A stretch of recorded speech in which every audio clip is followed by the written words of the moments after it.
बढ़ाते हैं। और जो टॉपिक है आज का कि उपचार के लिए जो सरल भारतीय भोजन है वो हीलिंग के लिए कितना इम्पोर्टेंट है।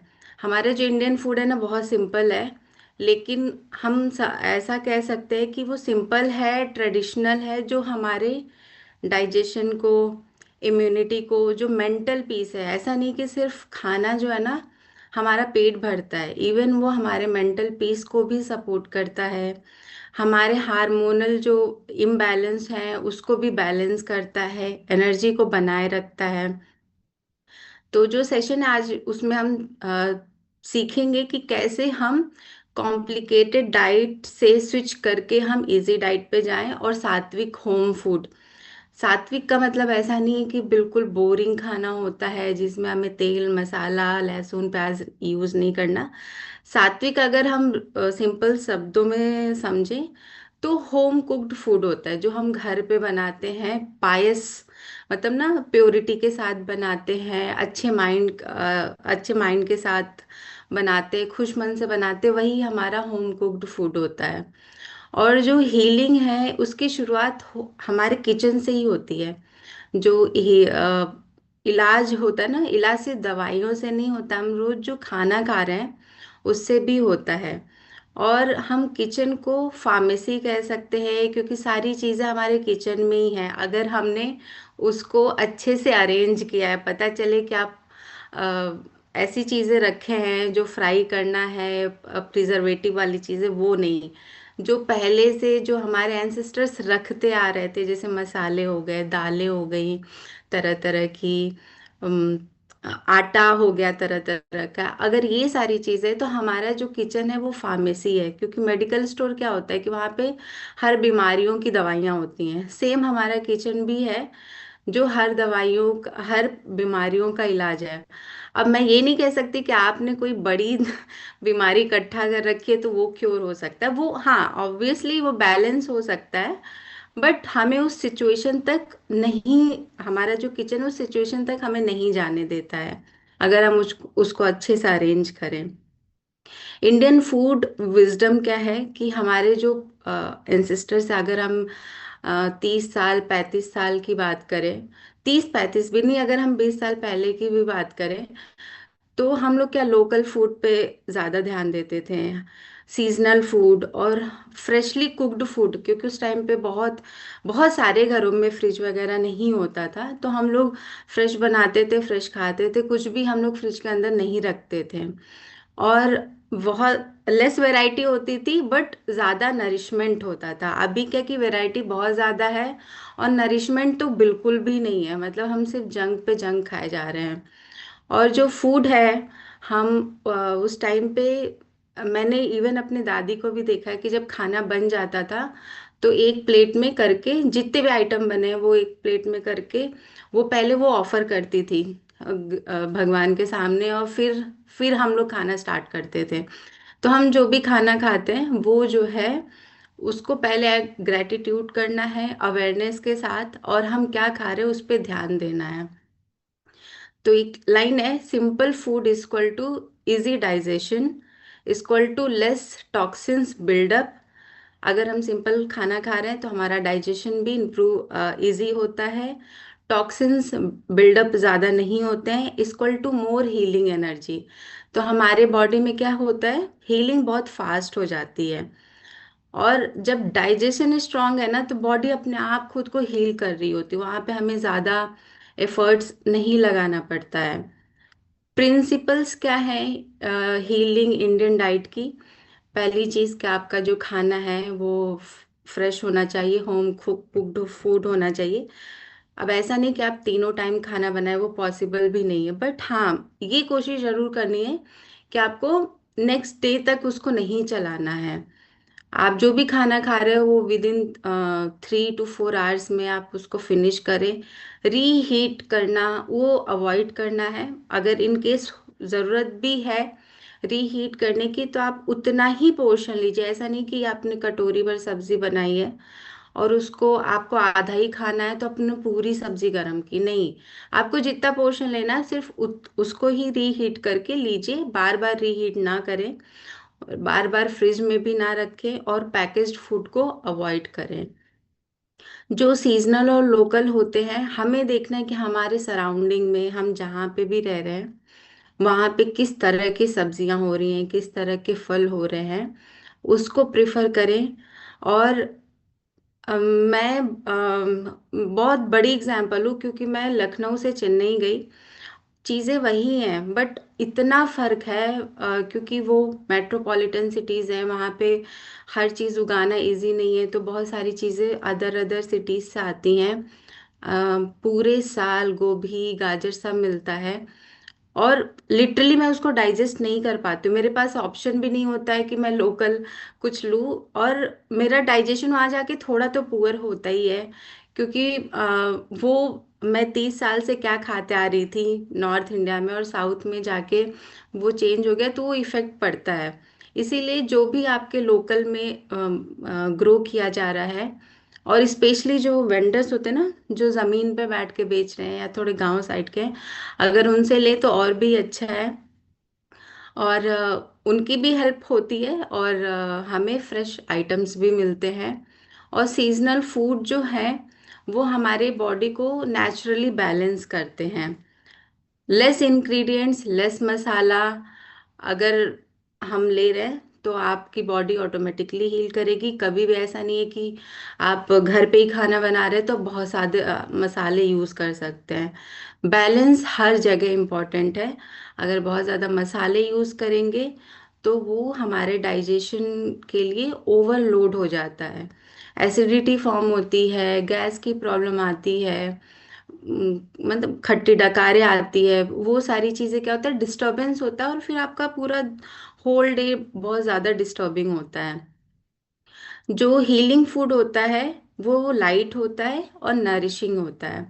पहले के लोग कभी कभार हैवी भी खाते थे, बट उनका इतना ज़्यादा बाहर का काम होता था ना, वर्कआउट होता था, कि वो सारी चीज़ें डाइजेस्ट कर लेते थे। लेकिन आज के टाइम पे क्या है, हम हैवी खा रहे हैं और हमारा जो मूवमेंट है बॉडी का वो बहुत ज़्यादा कम हो चुका है।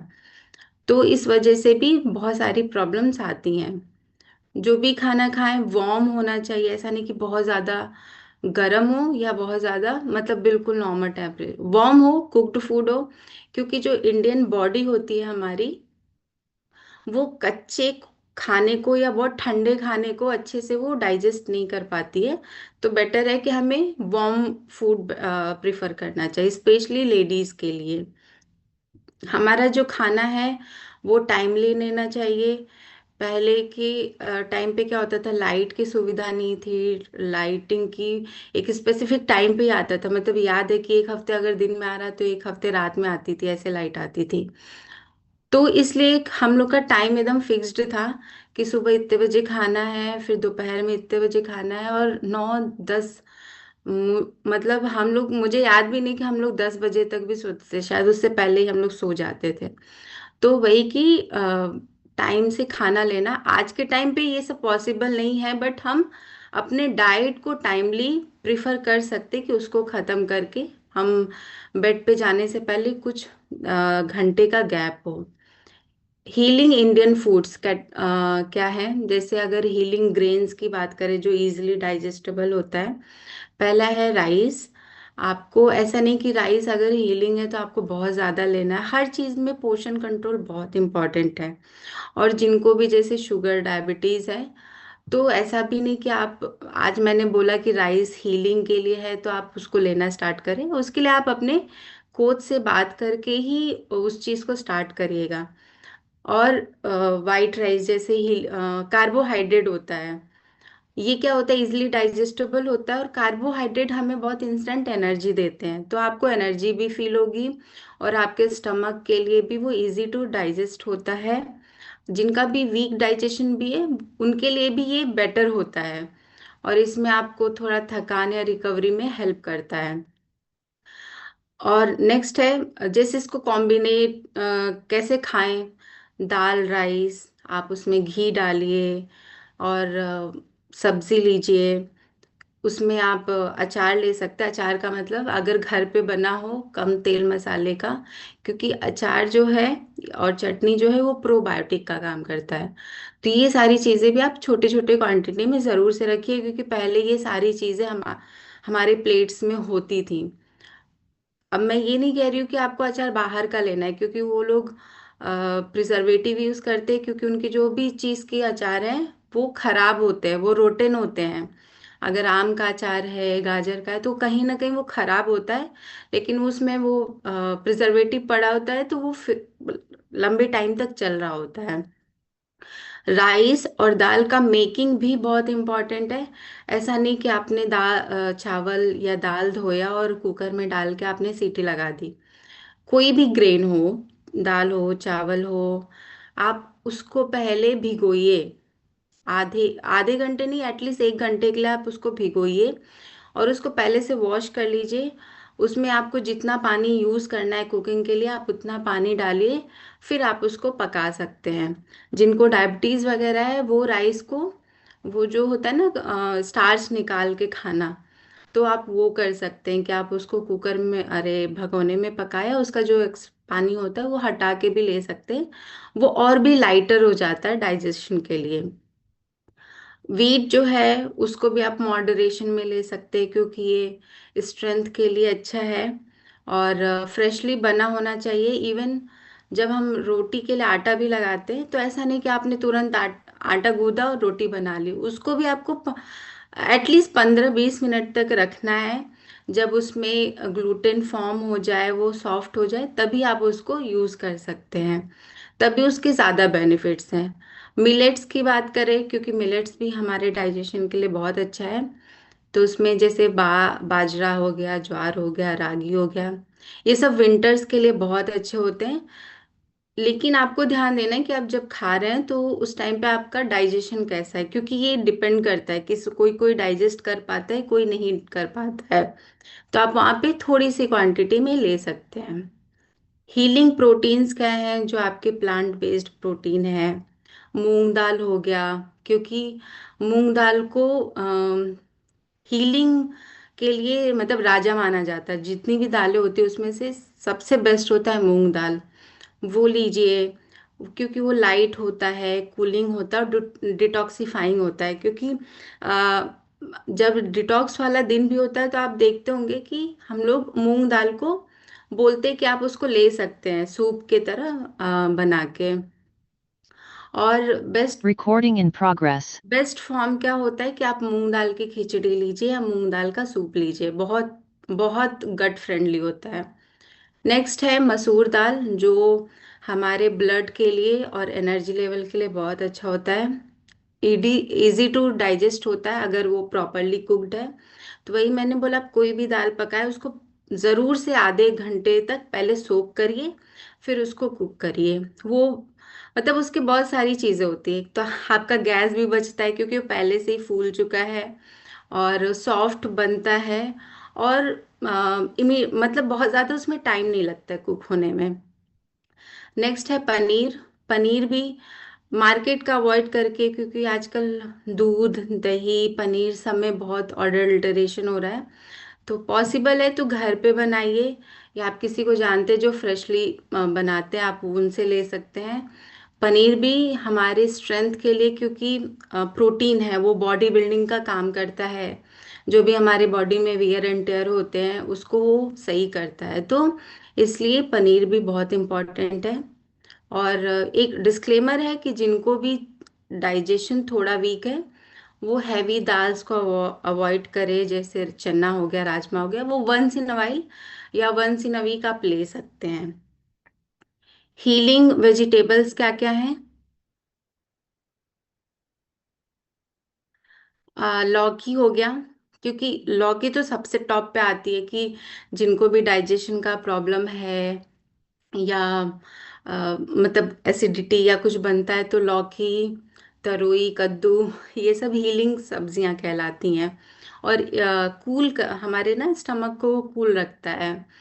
तो आप लौकी हो गया, तरोई हो गया, पंपकिन हो गया, कैरेट हो गया, आप ये सब ले सकते हैं। पालक हो गया। पालक भी ना तो आपको बहुत ज़्यादा कुक करना है, ना तो आप उसको रॉ में ले सकते हैं। उसको स्टीम करना बहुत इम्पोर्टेंट होता है। तो आप उसको ब्लांच करके या स्टीम करके लें, वो बेस्ट है। कुकिंग स्टाइल किसी भी चीज़ की क्या होनी चाहिए, लाइट सॉटे, मतलब जितनी भी सब्जियां लाइट सॉटे हो, ओवर कुक्ड ना हो, हल्के तेल मसाले में बना हो, डीप फ्राइड चीज़ें ना हो। अब पता चले आप लौकी ही खा रहे हैं और उसको बहुत ज़्यादा तेल मसाले में बना रहे, कोई फायदा नहीं है उसका। तो कुकिंग स्टाइल भी बहुत इम्पोर्टेंट है। हीलिंग डेयरी प्रोडक्ट्स क्या हैं, सबसे टॉप पे आता है देसी गाय का घी। वो आपके डाइजेशन को इम्प्रूव करता है, हमारे जो जॉइंट्स होते हैं उसको भी लुब्रिकेट करता है। और स्पेशली ठंड के टाइम पे क्या होता है कि ना बहुत सारे लोगों को जॉइंट्स की प्रॉब्लम उभर आती है, जिनको पुरानी चोट होती है वो उभर आती है। तो उसमें देसी घी जो है वो लुब्रिकेशन का काम करता है। और हमारा जो नर्वस सिस्टम है इवन उसको भी वो काम रखता है। तो डेली 1 से 2 चम्मच देसी घी लेना हीलिंग का काम करता है, ना कि वो आपका फैट बढ़ा रहा है, क्योंकि ये गुड फैट्स में आता है। नेक्स्ट है दही। दही आपके गट बैक्टीरिया को इम्प्रूव करता है।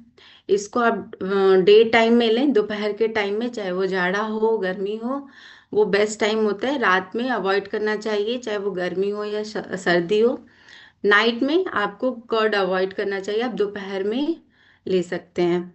बटर मिल्क है जो बेस्ट डाइजेस्टिव ड्रिंक बोला जाता है, जिसमें आप हल्का सा जीरा, भुना हुआ जीरा, नमक और हींग को ऐड करके लेते हैं, वो भी बहुत अच्छा है डाइजेशन के लिए। हीलिंग स्पाइसेस क्या होते हैं जो आपके किचन में हमेशा मौजूद होते हैं, और इसका यही है कि आप उसको स्मॉलर क्वांटिटी में यूज़ करें। अब जैसे जीरा है, जीरा जो है डाइजेशन और ब्लोटिंग के लिए बहुत अच्छा होता है। तो आपने किसी भी सब्जी का तड़का लगाया उसमें हम जीरा डालते हैं, या जैसे जीरा पानी हो गया, इनफ है, मतलब एक दिन के लिए इतना इनफ है। और जीरा पानी भी डेली नहीं लेना है, क्योंकि हमारे सब्जी में जीरा हो गया, मेथी हो गया, अजवाइन हो गया, ये सब जब हम सब्जियों में दाल में यूज़ करें वो एनफ क्वांटिटी है। ऐसा नहीं कि आज मैंने सेशन में बोला कि हीलिंग स्पाइसेस है तो आप क्वांटिटी बढ़ा दो, ऐसा बिल्कुल भी नहीं है। बस ये है कि ये डेली हम जो भी सब्जियों में तड़के वड़के के लिए यूज़ करते हैं वो एनफ होता है। अजवाइन हो गया जो गैस रिलीफ में काम करता है, वो भी स्मॉलर क्वांटिटी में ही लेना चाहिए। हल्दी है जो एंटी इन्फ्लेमेटरी होता है, तो हल्दी और काली मिर्च का कॉम्बिनेशन बोलते हैं। तो ऐसा नहीं कि काली मिर्च आपने बहुत ज़्यादा कॉम्बिनेशन के चक्कर में डाल दिया। 2 काली मिर्च, अगर आप जो भी सब्जी बना रहे हैं, काली मिर्च का आप घर पे ही पाउडर बना लीजिए, ग्राइंड कर लीजिए, और उसको आप चुटकी भर बस डाल सकते हैं। हल्दी जब डाले तो उसी टाइम पे दाल हो गया, सब्जी हो गई, या आप हल्दी वाला दूध पी रहे हैं तो उसमें चुटकी भर काली मिर्च का ऐड ज़रूर से करिए, तभी वो ज़्यादा बॉडी में हमारे इफेक्टिवली काम करता है। सौंफ है वो कूलिंग का, एसिडिटी रिलीफ का काम करता है। आप जैसे मैम कभी कभी ड्रिंक में सौंफ वाला पानी देती हैं, तो आप वो ले सकते हैं। बट हाँ, आप कोई भी चीज़ ले रहे हैं ना तो अपने बॉडी को ऑब्जर्व ज़रूर से करिए कि वो आपके बॉडी को सूट कर रहा है कि नहीं कर रहा है। वो सिर्फ आप ही कर सकते हैं। और आप उसके बाद अपने कोच से कंसल्ट कर सकते हैं अगर आपको कोई प्रॉब्लम होती है तो। हींग जो है गट हीलर है, क्योंकि होता है ना कुछ चीज़ें, जैसे हम जब चना छोला वगैरह बनाते हैं तो हींग ज़रूर से डालते हैं, बेसन की चीज़ें बनाते हैं हींग ज़रूर से डालते हैं, क्योंकि वो हेल्प करता है हमारे गट को और फ्रेंडली बनाने में। तो जो भी स्पाइसेस हैं वो हीलिंग के लिए बहुत इम्पॉर्टेंट है, लेकिन स्मॉलर क्वांटिटी में।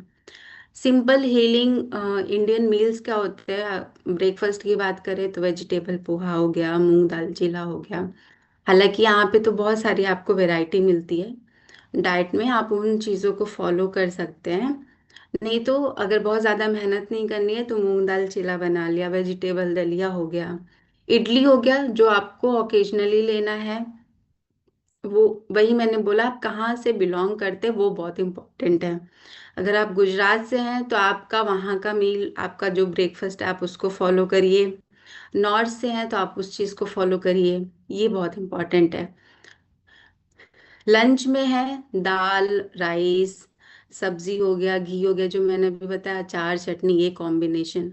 अगर आप रोटी सब्जी ले रहे हैं तो उसमें दही को भी ऐड करिए। मतलब हमें जो लोग यहाँ क्लब से जुड़े उनको आइडिया लग चुका होगा कि हमारे डाइट में कार्बोहाइड्रेट, प्रोटीन, माइक्रोन्यूट्रिएंट्स और फाइबर, ये सब कुछ होना चाहिए। सैलेड, सारी चीज़ों का एक बैलेंस होना चाहिए, तब जाके आपका क्या है कि बॉडी ऑटोमेटिकली हील होने लगती है। तो उस चीज़ का ख्याल रखना है।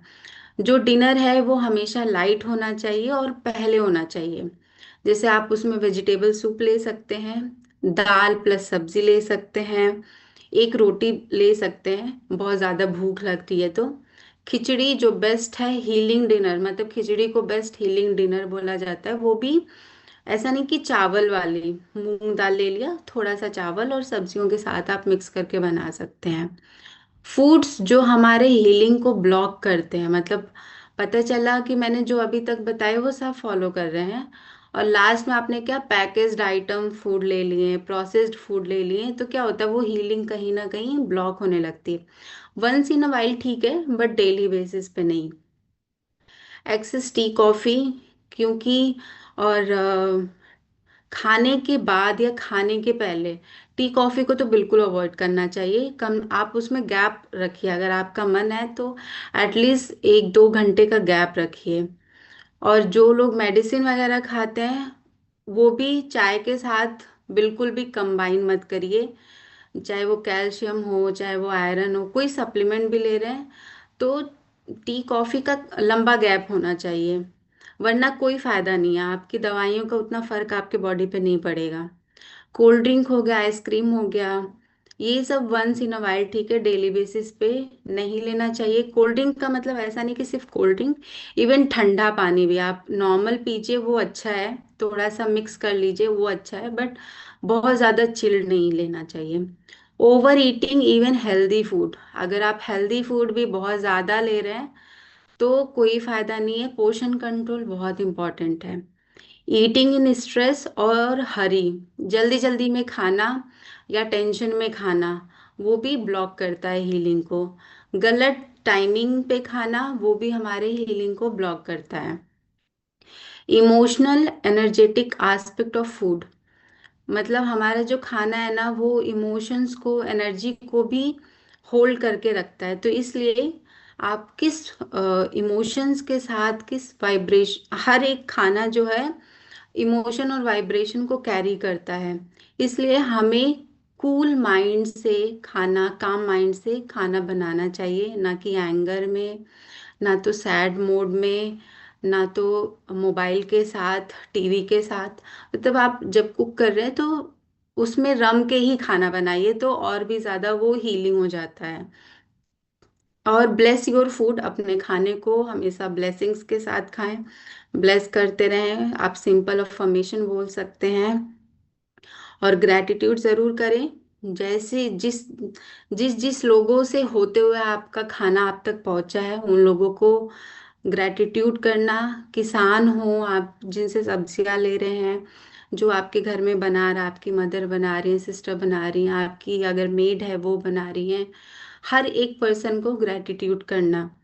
तो हम हर लोग को याद नहीं कर सकते, तो हम सिंपल ये कर सकते हैं कि जिनके थ्रू भी हमारे प्लेट में वो खाना आया है हम उसके लिए कृतज्ञ हैं। तो ये फूड क्या है, और भी ज़्यादा नरिशिंग और हीलिंग हो जाता है। और ये सेशन था जो क्लोजिंग मैसेज है कि हीलिंग फूड कभी भी एक्सपेंसिव नहीं होता है। हीलिंग फूड हमेशा सिंपल, लोकल और इंडियन होता है। आप फॉरेन कंट्रीज को फॉलो मत करिए, एवोकाडो मत खाइए, कीवी मत खाइए। क्यों, जो हमारा इंडियन फूड है ना वो ऑलरेडी इनरिच्ड है और नरिशमेंट से भरा हुआ है। स्वाद के लिए ले सकते हैं, बट उसको ऐसा नहीं कि फैंसी बनाने के लिए इन चीज़ों को फॉलो करना बहुत ज़रूरी है। और कंसिस्टेंसी मैटर करती है परफेक्शन से ज़्यादा। पता चला आज आपने परफेक्ट तरीके से थाली बनाई खाया और 4 दिन आप गायब हैं। तो इसलिए परफेक्शन से ज़्यादा कंसिस्टेंसी पे ध्यान दीजिए। And thank you so much, I hope मैं समझा पाई होंगी सिंपल शब्दों में। और हालांकि ये कुछ ऐसा नहीं था कि मैंने कुछ अलग चीज़ें बनाई, वो जस्ट एक रिमाइंडर है और कुछ भी नहीं। Thank you so much ma'am, and over to you.